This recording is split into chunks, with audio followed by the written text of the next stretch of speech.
Hi, this is St. Jerome of Crypto Experiences bringing you yet another crypto experience. Today is 119 of 24, and I'm bringing you an experience that kind of launched me into cryptocurrencies. I got interested in local currencies in about 1997, and that led me to a kind of national currency, local currency called American Liberty Dollar. So first, the local currencies. A lot of towns still do this. They'll have what they call like Binghamton bucks. If you lived in Binghamton, New York, and you go to business, and by going to that business, they would reward you with some Binghamton bucks per se. Well, after a while, you collected the Binghamton bucks, you could actually use them to purchase something, a good or a service someplace. There's Ithaca dollars. Ithaca dollars were a neat idea, and I don't know if they still are going or not. But you would do a service or a good, and you'd get a 1 unit Ithaca dollar, and then you could trade that unit for another good or service yourself. So it was basically 1 unit was like about an hour's worth of time, how we did that. And then there were different ones that in that New England especially had a lot of local currencies, and I thought they're neat and very colorful, and on a nice paper. Well, then that launched me into thinking, well, what happens in Y2K? And Y2K comes through and it wipes out all computers. What are we going to use for currency? Well, the only thing really at that time period was gold and silver. Well, gold will store value and still store value nowadays. And I believe in that time period, gold was about $250 roughly. Today, it's over 2000. So even at that time period, if you wanted to go in and buy a tank of gas and you had that gold coin, right, the gold 1 ounce coin, you weren't going to get any change. Who had change for a 1 ounce gold coin? And nowadays it's even crazier. Uh, you go in and get a say a $90 tank of gas or something, and you have a $2,000 gold coin. They're not going to give you any change at all. So silver seemed at that time period to be the easiest unit to do. Well, their main currency was an actual ounce of silver, and this is one of the Liberty dollars. So it says Liberty USA, trust in God. And I'll show you the reverse now. Just give me a second here. This reverse coin was later on when, after we got above $10 of actual value, then they had a formula they followed. And so they moved it up to $20. And so probably an ounce of silver then was going for about 15. There's always a premium. And people would get mad at the premium and say, why don't you charge spot price? Well, it's impossible to run this organization like that they did uh, if you just went spot price. You have to have some money in the system to pay for all the offices and pay some office personnel and advertisement, etc. But they had over $200 million in circulation. Now, what went wrong? Well, I was looking at eBay in 2007, and there are some Ron Paul dollars that this mint that the American Liberty dollars had put out. It put Ron Paul on the front of it. And I was looking at one possibly to purchase about $25 going for sale. And I was like, well, it looks like kind of a neat thing to get, a nice souvenir. And all of a sudden, the next day I looked and it was like $430. I went, what the heck happened? There's no way silver at that time period was $430. And then I find out there was a big raid, and the Fed came to the national headquarters in Evansville, Indiana, and they took everything. So, uh, uh, and those were a lot of that stuff was owned by different people. It wasn't just the organizations, but people had already purchased actual silver. Now, one thing that was made these dollars neat also was some mint certificates, and the silver was stored in a vault at the Sunshine Minting Company, and they were very slick and very ahead of its time on these certificates. Image is a little bit fuzzy, but it gives you an idea of the Liberty dollars here. Um, they had a 1, a 5, a 10, a 20. A 50, you didn't see a lot. Then they also had like, I think a 500 and a 100 and 1,000 in gold, but those were rarely used. So I had all those main certificates there. And One time I went to the East Coast and I looked up, they had a little chart. You could find the merchants that honored them. And I went down the East Coast purchasing gas and going to eat pizza and different things using Liberty dollars. And they were pretty cool. So you got a piece of paper, what do you do with it? Well, when you got um, enough of the dollars that it would purchase the unit of silver, you could actually get that unit of silver shipped to you. So if you had what at that time, say 2,000 Liberty dollars in the notes, well, then you could get the equivalency in silver coins delivered to you. And it was a pretty good system. And here is a pretty sharp picture of a $1 Liberty dollar. It was based, you can see the sticker on the left hand corner, it was based on a $10 silver base. So it meant it was that 1 ounce was worth $10. So the one I previously showed you, it was on 20. So let's cover this up and look. So each one had a serial number.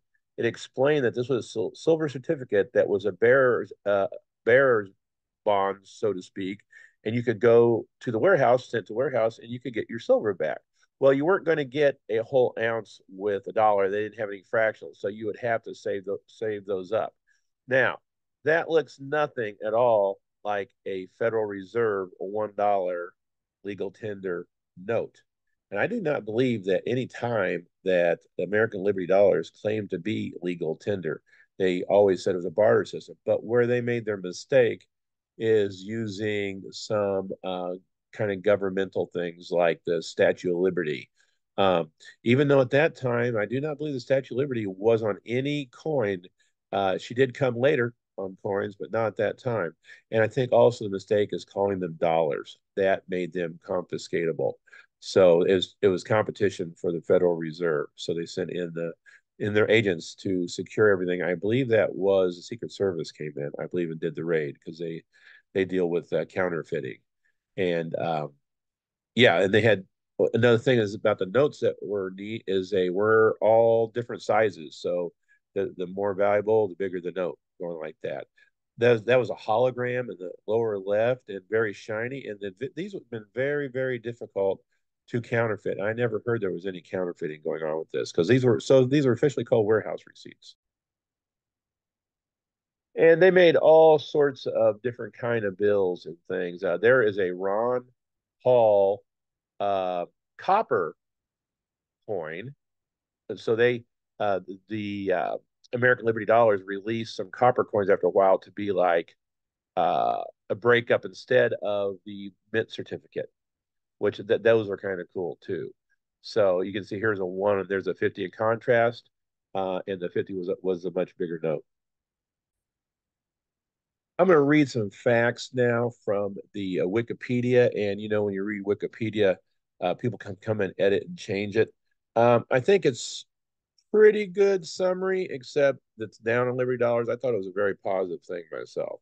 So the symbol was the dollar sign, and they called it an ALD or American Liberty Dollar. Frequent the banknotes were 1, 5, 10, 20, and 50, and then they rarely used 50, 500 and 1,000, and those were based on a certain amount of gold. Uh, who used them? Individuals and businesses, primarily in the United States, of which I was an individual, and also I was able to go to some businesses. The website historically was libertydollar.org. Now you can still pull that website up, but it's no longer a functioning website. There is a updated message from Bernard Von NotHaus, the founder of Liberty Dollars, on the front of the page. But you can some things you can open up, but for the most part, it's just a historical record. The mint was a sunshine mint. Uh, so the currency was used in minted metal rounds similar to coins, gold and silver certificates, and electronic currency. They messed around with some digital currency for a while. They didn't go very far. That's about the time when the raid came. There was about 250,000 holders Liberty Dollar certificates. The metal was warehoused at the Sunshine Minting in Coeur d'Alene, Idaho, prior to a November 2007 raid by the Federal Bureau of Investigation and the U.S. Secret Service. Until July 2009, Liberty Dollar was distributed by Liberty Services, formerly known as the National Organization for the Repeal of the Federal Reserve and the Internal Revenue Code. That may be a good reason also why the Fed didn't like him, huh? That was called NorFed. It was created by Bernard Von NotHaus, the founder of the Cannabis Spiritual Center in Malibu, California, and co-founder of the Royal Hawaiian Mint Company. Like I said, they made beautiful coins. In 2009, Von NotHaus and others were charged with federal crimes in connection with Liberty Dollar. On July 31st, 2009, Von NotHaus announced that he had closed Liberty Dollar operation pending resolution of the criminal charges. On March the 18th, 2011, Von NotHaus was pronounced guilty of making coins resembling and similar to United States coins. Well, perhaps. Was that truly counterfeiting, though?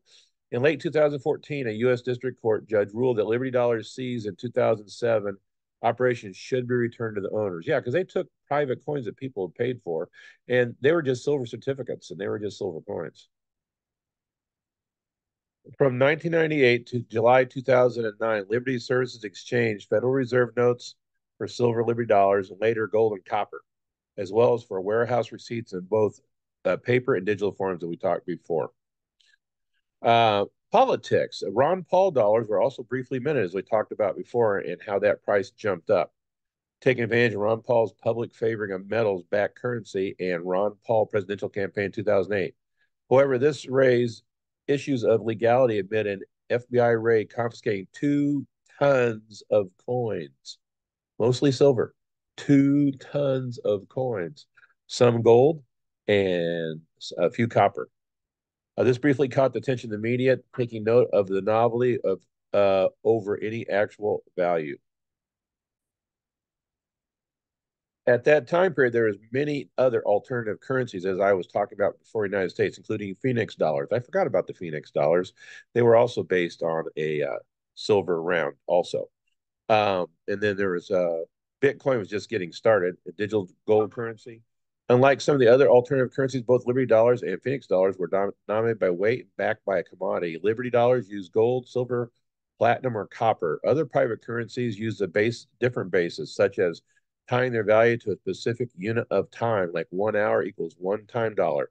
Under the most simplistic version of that model, the future value of currency would depend on the willingness of people to swap their labor, regardless of the market value of the labor provided. However, systems such as Ithaca dollars, Ithaca hours were introduced, more sophisticated models that allowed for variations in market value of labor. So I thought those were the pretty cool ideas. And I thought American Liberty Dollars was like the epitome of such a system. The only laws that pertain to private currency are ordinary statutes against fraud. Coining is a more technologically difficult than is printing, and inclusion of precious metal in coins has long been seen as a means of embedding value into them. The Liberty Dollar consists of coins and printed notes. Paper and digital Liberty Dollars were legally defined as warehouse receipts and were backed by physical commodity, a weight, and precious metal. And that silver was in the vaults. 18 U.S.C. 486, however, makes it a crime to make, utter, or pass any coin or bar or gold, silver, or other metal as if it's intended to be used as money. So there's a definite injunction against the minting of coins for that purpose. So they needed to push it was a barter system to accept such receipts. So after the raid, the Liberty Dollar offices were raided by the agents of FBI and U.S. Secret Service on November 14, 2007. Bernard Von NotHaus, the owner of Liberty Services, sent an email to customers and supporters saying the agents took all the gold, silver, and platinum and almost 2 tons of Ron Paul dollars. Wasn't that convenient?